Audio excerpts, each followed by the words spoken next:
Monday, 9th of September, 1974. My ankles have come up like footballs this morning. Rodney Marsh would have a field day with these. I tried to put them up on the end of my grand settee, but that meant I couldn't see the telly properly. And if it wasn't for the telly, I'd go completely out of my mind. There's not much on during the day, of course, but I've become quite addicted to the Open University, which is a bit ironic, as I should actually have gone back to school a week ago. But my ankles are just the tip of the iceberg. And I saw a programme about icebergs last Tuesday. It was Module S100, Water in Eccentric Form. The Open University knows about everything. Sooner or later, it'll tell me what's wrong with me. It all started about a month ago, when I woke up one Saturday as stiff as a board. I said that to Dibsy, and he laughed like a drain. There's a first time for everything, he said. And he rode off down the street. I tried to catch him at the back gate to the school, but all I could see was his rally chopper taillight, vanishing round the side of creepy Mr. Dobson's shop. Anything like that makes Dibsy laugh like a drain. And sometimes I tell him that he smells like one as well. But my legs seemed to have completely seized up and I just couldn't get any speed up on the bike. So I wheeled it back to my house and lay down. My mum started fussing and wanted to call the doctor, but my dad said I was soft and went back to fixing his car. Things have got worse, much worse, since then. Every joint in my body really hurts and nobody seems to have a clue what's going on. Me mum finally called Dr. Rowley out one rainy Tuesday morning, but he just talked about growing pains and told me to take some Disprin. He went over to me grand's that night and she said, "Ooh, it's the start of the flu," and went into the kitchen to make a rhubarb crumble. Feed a cold, starve a fever. That's what she says. But aren't colds different to flu? And anyway, what if you've got a cold and a fever? I don't think my gran knows much about medicine. Maybe she should watch the Open University. I haven't got the flu though, or even a cold, and I've taken lots of Disprin. And 4 weeks on, I'm still none the bloody wiser. And having missed out on most of the summer holidays, I've now missed a week of being back at school as well. Which wouldn't be so bad, but I never see any of my friends. Even Dibsy with his stupid old jokes, taking the mickey out of Mr. Thompson Burkiss with a coffee breath that stinks of death. No one comes to see me. They think I've got the plague. The plague, the screaming abdabs. Don't touch Simon Perkins, you'll get Simon Perkins Lurgy. The first years are probably singing songs about me back in the school playground. "I'm Simon Perkins, I've got the lurgy. Come and touch me, you will die."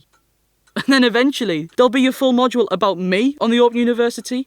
Module DD305, Simon Perkins Lurgy, in which Professor Beardyweirdy examines how a spotty little oik in Cleveland got stuck at his grand's house every day being miserable because his parents were at work and wished he'd never been born. Anyway, hopefully Rhino Dyer will kill a bit of time.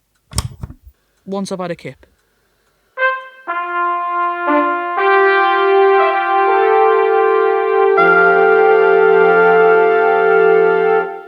Good morning. It's just coming up to 7 a.m. and in 2 minutes' time we'll be returning to the Open University for Module S321, the Physiology of Cells and Organisms. This is a special program for students who are starting this course at the beginning of the academic year.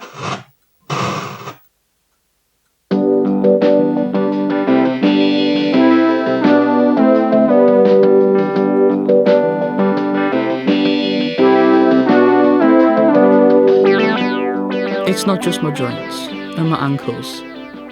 It's the rest of it. I feel like one of the baddies from Doctor Who has put a tentacle on my forehead and completely sucked the life out of me. I'm actually asleep more than I'm awake these days. If I try to move about too much, I end up feeling faint.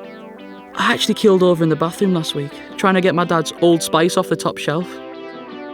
Which is why I've ended up here, in my grand's bungalow. So I don't have to get up and down the stairs and I won't pass out and hit my head while my parents are out being selfish at work. I honestly think I'm dying. I really do.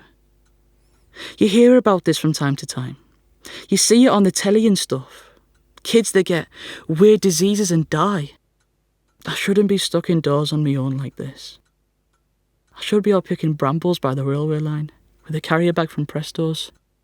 Just me and Debbie Pinder. I could meet her after geography, carry all her books, and walk through the park and climb the hill next to the viaduct. There are tons of brambles there, all fat and ripe and just waiting to be picked. We'd get purple juice all over our hands, and she'd laugh and wipe it all on my face. And then she'd close her eyes and kiss me. Oh God, I'm just so tired.